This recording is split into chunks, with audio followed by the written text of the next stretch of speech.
রামনগরে স্বেচ্ছায় রক্তদান শিবিরের আয়োজন করল আরএনজি মানব সেবা প্রতিষ্ঠান ট্রাস্ট। পূর্ব মেদিনীপুর জেলার রামনগর বিধানসভার রামনগর 1 ব্লকের রামনগর এগরা রোডে মঞ্জুষা তাঁত হাউসের পাশে রক্তের সংকট মেটাতে স্বেচ্ছায় রক্তদান শিবিরের আয়োজন করল রামনগর আরএনজি মানব সেবা প্রতিষ্ঠান ট্রাস্ট। সংস্থার সূত্র অনুযায়ী জানা যায়, এই সংস্থা গুটি গুটি পায়ে 7তম বছরে পদার্পণ করল। এই সংস্থা রক্তদান শিবিরের সাথে সাথে বিভিন্ন সমাজসেবামূলক কাজ যেমন রক্তদান শিবির, বস্ত্রদান, বৃক্ষরোপণ সহ বিভিন্ন কাজের ধারা সারা বছর ব্যস্ত থাকে। এই সংস্থা প্রত্যেক বছর মহালয়ার সময় গ্রামে গ্রামে ঘুরে দুর্গাপুজোর সময় যাদের কাপড় কেনার সামর্থ্য নেই তাদের সার্ভে করে এবং দুর্গাপুজোর আগে তাদের হাতে দুর্গাপুজো উপলক্ষে কিছু বস্ত্র তুলে দেয়। এই মহৎ অনুষ্ঠানে উদ্বোধক হিসেবে উপস্থিত ছিলেন পূর্ব মেদিনীপুর জেলা পরিষদের সভাধিপতি উত্তম বারিক, উপস্থিত ছিলেন রামনগর 1 পঞ্চায়েত সমিতির সদস্য দীপক সার, উপস্থিত ছিলেন বিশিষ্ট সমাজসেবী রবীন্দ্রনাথ সার, উপস্থিত ছিলেন রামনগর 1 শিক্ষা কর্মাধ্যক্ষ কৌশিক বারিক সহ অন্যান্য নেতৃত্ববৃন্দ ও জ্ঞানীগুণী ব্যক্তিগণ। এছাড়া উপস্থিত ছিলেন সংস্থার পক্ষ থেকে সভাপতি রোহিত গাউনিয়া, সম্পাদক নবীন মাইতি সহ সমস্ত সদস্য ও সদস্যবৃন্দ। রক্তদাতাদের হাতে ফুলের তোড়া দিয়ে রক্তদান প্রক্রিয়া শুরু করেন জেলা সভাধিপতি উত্তম বারিক মহাশয় সহ অন্যান্য নেতৃত্ববৃন্দ ও গুণীজ্ঞানী ব্যক্তিগণ সহ এলাকার বহু বিশিষ্ট ব্যক্তিগণ। মানুষের জীবনের একটি অপরিহার্য উপাদান, যার কোনো বিকল্প নেই। স্বেচ্ছায় রক্তদাতারা রক্ত এবং রক্তের পণ্যের নিরাপদ এবং পর্যাপ্ত সরবরাহের ভিত্তি। সবচেয়ে নিরাপদ রক্তদাতারা স্বেচ্ছায় কম ঝুঁকিপূর্ণ ও জনসংখ্যার অপারিশ্রমিক রক্তদাতা। সারা বিশ্বের মতো ভারতেও রক্তদাতারা 3 ধরনের: স্বেচ্ছায় দাতা, প্রতিস্থাপন দাতা এবং পেশাদার দাতা। বেশিরভাগ দান প্রতিস্থাপন দান, যা রোগীদের আত্মীয়দের দ্বারা প্রদান করা অপারিশ্রমিক অনুদানের ফলস্বরূপ। পেশাদার রক্তদাতা হচ্ছেন যারা টাকার বিনিময়ে রক্ত দেন। প্রতিস্থাপন এবং পেশাদার দাতাদের রক্তদানে বাধ্য করা হতে পারে যদিও তাদের স্বাস্থ্যের অবস্থা রক্তদানের জন্য অনুপযুক্ত। তারা জরুরি পরিস্থিতিতে রক্তের স্টক বজায় রাখতে সাহায্য করেন। তদুপরি তারা বিরল রক্তের গ্রুপ সরবরাহ করেন না। এই পয়েন্টগুলি স্বেচ্ছায় রক্তদানের প্রয়োজনীয়তা এবং গুরুত্ব নির্দেশ করছে। রক্তদান শিবিরের সাফল্য নির্ভর করে যারা শিবিরের আয়োজন করে এবং ব্লাড ব্যাংক টিমের উপর। রক্তদান শিবিরের উদ্দেশ্য হলো একজন উপযুক্ত দাতা নির্বাচন করা, যার রক্ত গ্রহীতাদের কাছে নিরাপদ এবং যিনি নিজেও রক্তদানের দ্বারা কোনোভাবেই ক্ষতিগ্রস্ত হবেন না। ভারতে বহিরঙ্গন স্বেচ্ছায় রক্তদান শিবির 3টি পর্যায়ে সংগঠিত হয়। সেগুলো হলো pre camp phase, camp phase, post camp phase. নিয়মিতভাবে স্বেচ্ছায় রক্তদান শিবিরের আয়োজন করলে ব্লাড ব্যাংকে রক্তের ইউনিটের স্টক বাড়বে, যা স্বাস্থ্যসেবা ব্যবস্থার সর্বোত্তম কার্যকারিতার জন্য প্রয়োজন। শুধুমাত্র স্বেচ্ছায় রক্তদাতারাই সাহায্য করতে পারেন রক্তের পর্যাপ্ত সরবরাহ বজায় রাখতে, যারা প্রয়োজন তাদের জীবন বাঁচাতে। তারা নিরাপদ রক্তের উৎসও বটে। রক্ত অনেক রোগীর কাজে লাগে। অনেক থ্যালাসেমিয়া রোগী আছেন যাদের নিয়মিত রক্তের প্রয়োজন। উপস্থিত হয়ে পূর্ব মেদিনীপুর জেলা পরিষদের সভাধিপতি সংবাদ মাধ্যমের মুখোমুখি হয়ে বলেন, আরও বেশি করে তারা মানুষের পাশে যাবেন। মুমূর্ষ মানুষকে মৃত্যুর কবল থেকে রক্ষা করার জন্য আপ্রাণ চেষ্টা করছেন এই আরএনজি মানব সেবা প্রতিষ্ঠানের কর্মকর্তারা। আগামী দিনে আরও তারা বেশি করে চেষ্টা করবেন। রক্তদান শিবির থেকে সম্প্রীতির কী বার্তা দেবেন? রক্তদান শিবির নিশ্চিতভাবে সম্প্রীতির বার্তা। তার কারণ আজকের এই রক্তদান শিবিরে যিনি রক্তটা দান করছেন তিনি হিন্দু না মুসলমান। আবার যখন হাসপাতালে গিয়ে সেই রক্তটা স্টোরেজ করা হবে, কার শরীরে প্রবেশ করানো হবে, তিনি হিন্দু না মুসলমান না শিখ না খ্রিস্টান, এর বিচার কিন্তু থাকে না। তার মানে রক্তের কোনো ধর্ম নেই, রক্তের বর্ণ লাল। এই দিশা মনুষ্য জাতির উদ্দেশ্যে পৌঁছে দিল আরএনজির কর্মকর্তা। মানুষ যারা আপামর জনগণ আছেন তাদেরকে বলবো, তাজা তরুণ যুবকরা যে স্বেচ্ছায় রক্তদান শিবিরের আয়োজন করেছেন, আপনারা প্রত্যেকেই আসুন, এই স্বেচ্ছায় রক্তদান শিবিরে রক্তদান করুন এবং মানব সেবামূলক গুরুত্বপূর্ণ প্রয়াস করুন। কার্যকর্তাদেরকে কি বলবেন? কার্যকর্তাদেরকে এর আগেই বললাম যে তাদের এই প্রয়াস আরও সুদূর প্রসারী হোক। আমরা 100% সহযোগিতার হাত বাড়িয়ে দেব।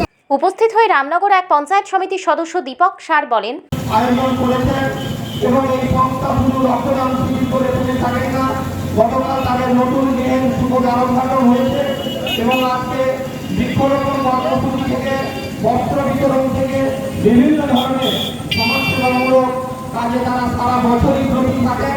তাই আমি এলাকাবাসীর কাছে আহ্বান জানাবো, জাতি ধর্ম বর্ণ নির্বিশেষে সাম্প্রদায়িক সম্প্রীতি বজায় রেখে আপনারা আজকে যে রক্তদান শিবির অনুষ্ঠিত হচ্ছে সেই রক্তদান শিবিরে আপনারা সবাই আসুন এবং সবাই রক্তদান করুন। রক্তদান মহান দান। এক ফোঁটা রক্ত একজন মুমূর্ষু রোগীকে বাঁচাতে সাহায্য করে। রক্তদান করলে শরীরে বিভিন্ন রোগ থেকে উপশম পাওয়া যায়। হার্টের রোগ থেকে, কোলেস্টেরল থেকে, সুগার থেকে বিভিন্ন রোগ থেকে মুক্তি পাওয়া যায়। ডাক্তারবাবুগণ বিস্তারিতভাবে বলতে পারবেন। এবং আমাদের যে রামনগর এলাকায় শুধু রক্তের সংকট নয়, বিভিন্ন ব্লাড ব্যাংকে রক্তের সংকট দেখা দিয়েছে। তাই এই ধরনের সমাজসেবী সংগঠনকে আমি আহ্বান জানাবো তারা যাতে প্রত্যেকটি এলাকায় এই ধরনের রক্তদান শিবির করার উদ্যোগ নেন এবং আমি এলাকাবাসীর কাছে আহ্বান জানাবো জাতি ধর্ম নির্বিশেষে সবাই এই এনজিওকে সহযোগিতা করুন এবং পাশে থাকুন। আমার পক্ষ থেকে সব রকম সহযোগিতা এবং পাশে থাকার আমি অঙ্গীকার করছি। আগামী দিনেও যাতে রামনগরের মধ্যে যাতে আরো বড় ধরনের রক্তদান শিবির করা যায় তার জন্য তাদের কাছে আমি আহ্বান জানাবো। বক্তব্য নির্ধারিত করব না। পূর্ব মেদিনীপুর জেলা পরিষদের সভাধিপতি সম্মানীয় উত্তম বাড়ি মহোদয় বিস্তারিতভাবে বলবেন। তাই আমি সবাইকে আরো একবার যথাযোগ্য স্থানে শ্রদ্ধা শুভেচ্ছা অভিনন্দন জানিয়ে আমি আমার সংক্ষিপ্ত বক্তব্য শেষ করছি। নমস্কার, সবাই ভালো থাকবেন। উপস্থিত হয়ে রামনগর এক শিক্ষা কর্মাধ্যক্ষ কৌশিক বারিক বলেন, আমাদের আজকের যিনি উদ্বোধক আমাদের সকলের প্রিয় সবার প্রিয় আমাদের পূর্ব মেদিনীপুর জেলার সুপুত্রের সাথী, পূর্ব মেদিনীপুর জেলার উন্নয়নের কার্যকারী নগর উপকার, যুব সমাজের অগ্রগতি নতুন প্রজন্মের দিশায় আমাদের ফটাসপুর বিধানসভার জনপ্রিয় বিধায়ক, পূর্ব মেদিনীপুর জেলা পরিষদের সভাপতি সম্মানীয় উত্তম বাড়ি মহোদয় উপস্থিত আছেন। এই এলাকার বিশিষ্ট সমাজসেবী আপনাদের সকলের আপনজন, আমাদের রামনগর এক পঞ্চায়েত সমিতির সদস্য সম্মানীয় দীপক সার মহোদয় উপস্থিত রয়েছে। বিশিষ্ট ব্যবসায়ী, বিশিষ্ট সমাজসেবী সম্মানীয় রবীন্দ্রনাথ সার মহোদয়, সম্মানীয় শিক্ষক অশোক প্রধান এবং প্রতিনিধি মহোদয়, গৌতম সেনাপতি, মণিক থেকে শুরু করে প্রত্যেকে রয়েছে এবং মাইকের কণ্ঠস্বর যতদূর শোনা যায় 45টি মানুষ রামনগর বাজারের ক্রেতা বিক্রেতা সকল বন্ধুগণ, সেই সাথে যাদের আঞ্চলিক প্রজেক্টের যাদের উদ্যোগে ব্যবস্থাপনা এই আরএনজি সংস্থার সভাপতি, সম্পাদক, অন্যান্য কর্মকর্তা, সদস্য এবং যে সকল ডাক্তারবাবুগুলো উপস্থিত হয়েছে প্রত্যেককে ব্যক্তিগতভাবে শ্রদ্ধার শুভেচ্ছা অভিনন্দন জ্ঞাপন করি। বক্তব্য দীর্ঘায়িত করব না, শুধু একটাই কথা বলবো, রক্তের কোনো ধর্ম হয় না, রক্তের কোনো চাপ হয় না। তাই জাতি ধর্ম বর্ণ নির্বিশেষে সম্প্রদায় ভেদাভেদ ভুলে সর্বস্তরে সর্বধর্মে সর্ববর্ণের মানুষ যাতে আজকের এই স্বেচ্ছায় রক্তদান শিবিরে অংশগ্রহণ করে নিজেদের মূল্যবান রক্ত দান করে একজন মুমূর্ষ রোগীর যাতে প্রাণ রক্ষা করতে পারেন সেটাকে সামনে রেখে আমাদের সবাইকে এগিয়ে চলতে হবে এবং আগামী দিনেও এই ধরনের প্রতিষ্ঠান সমাজের সাথে সমাজের পাশে থেকে বছরের 365 দিন মানুষের সাথে মানুষের পাশে থেকে নিজেদেরকে নিয়োজিত করবেন। পরিশেষে এই আরএনজি সংস্থার উত্তরোত্তর প্রবৃদ্ধি কামনা করে আমি আমার বক্তব্য শেষ করি। রামনগর আরএনজি মানব সেবা প্রতিষ্ঠান ট্রাস্টের সভাপতি রোহিত গাউনিয়া বলেন, সভাধিপতি উপস্থিত ছিলেন, কি বলবেন? সবসময় উত্তম বারিক মহাশয় আমাদের পাশে আছেন এবং দীপক স্যার মহোদয় আমাদের পাশে আছেন। আমাদের যখনই কোনো সমস্যা হয় ওনারা আমাদেরকে সহযোগিতা করেন। আর আমরাও যে মানুষদের পাশে গিয়ে সারা বছর কিছু না কিছু অ্যাক্টিভিটিস করে থাকি, ওনাদের কিছুটা আমাদের হেল্পে আমরা কিছুটা করি। আর আমাদের 1 মাস পর আমাদের মহালয়ার আগের দিন আমাদের বস্ত্র বিতরণ আছে। তো আমরা গ্রামে গ্রামে সার্ভে করি, তো যারা পাওয়ার যোগ্য ওনাদেরকে বস্ত্র তুলে দিই।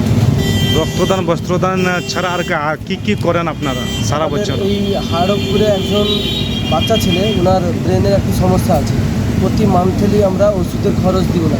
তো আমাদের পেজেও আমাদের একটা ভিডিও করা ছিল, আরএনজি মানব সেবা প্রতিষ্ঠান ট্রাস্টের পেজে ছাড়া ছিল। তো যিনারা দেখেছেন ওনার বাড়িতে প্রায় আমরা গিয়ে ওষুধের টাকা, উনি উড়িষ্যায় ডাক্তার দেখাচ্ছেন, তো ওখান থেকে যতটা ওষুধ লিখে দেয় আমরা ওনাদের পাশে প্রতি মাসে। এবং রামনগরে একজন বয়স্ক মানুষ আছে, ওনাকেও যতটা পারি ওনার পাশে গিয়ে আমরা দাঁড়াই, যেরকম চাল ডাল কাপড় ওরা সব, এটা প্রতি মান্থলি হোক 2 মাস অন্তর হোক আমরা গিয়ে ওনাকে এই জিনিসটা। মোট কত রক্তদাতা রক্তদান করেন? আজ 100 থেকে 130 জন খানি এরকম। মহিলা রক্তদাতা দেখতে পাওয়া যায়? এইরকম যদি আমাদের পাশে সবাই আসেন তো আগামী পর্যায়ে মহিলারা যতজন আছে আমাদের মা বোন ওনারাও এগিয়ে যদি আসে আমাদের, তো আগামী পর্যায়ে কোনো ব্লাড শর্ট হবে না, সব ব্লাড ব্যাঙ্কেই ব্লাড বলতে গেলে থাকবে। সবাইকে এগিয়ে আসার বার্তা দিচ্ছি। নামটা? রোহিত গাউনিয়া RNG মানব সেবা ট্রাস্টের সভাপতি। রামনগর আরএনজি মানব সেবা প্রতিষ্ঠান ট্রাস্টের সম্পাদক নবীন মাইতি বলেন, এই RNG মানব সেবা প্রতিষ্ঠান ট্রাস্টের পক্ষ থেকে মানুষকে বার্তা দিতে চাইছি যে আপনার 1 ফোঁটা রক্ত একটা মোট রোগীকে বাঁচিয়ে তুলতে পারে। আমরা এই ভেবে আজকে আমাদের 2018 সাল থেকে আমাদের এই ট্রাস্ট 2018 সাল থেকে আজকে আমরা 7 বছরে পদার্পণ করলাম। আমরা গরিব দুঃখীর কাছে সবসময় যেন থাকি। আমরা চাইব এই রক্তদান শিবির আরও যেন বাড়িয়ে তুলতে পারি। আমরা প্রায় 100 থেকে 150 জনের মতো রক্তদান শিবির আয়োজন করেছি। আমরা পরবর্তী জীবনে চাইব যাতে আরও বেশি করে এটা করতে পারি এবং আমাদের রক্তদানের সাথে সাথে বৃক্ষ আমরা দিচ্ছি, যারা রক্ত দিচ্ছেন আমরা গিফট সঙ্গে গাছ দিয়ে আমরা বোঝাতে চাইছি বৃক্ষরোপণ, যাতে গাছ লাগান, প্রাণ বাঁচান, সবাই যাতে অক্সিজেন পায় সেই বার্তা দিতে চাইছি সবাইকে। এবং আমাদের আগামীকাল গতকাল আমাদের অনুষ্ঠান ছিল, সেখানে অনুষ্ঠান শেষ হয়েছে, আমাদের অফিস ওপেনিং হয়েছে। এরপর আমাদের কিছুদিন পরে পুজো নতুন জামা কাপড়ের অনুষ্ঠান রয়েছে। তা আমরা চাইবো গরিব দুঃখীর পাশে সবসময় এইভাবে থাকার জন্য। নামটা কোন পদে আছে? মাইতি, RNG মানব সেবা প্রতিষ্ঠান ট্রাস্টের সম্পাদক। রামনগর থেকে নিজস্ব প্রতিনিধির রিপোর্ট, DN আপডেট।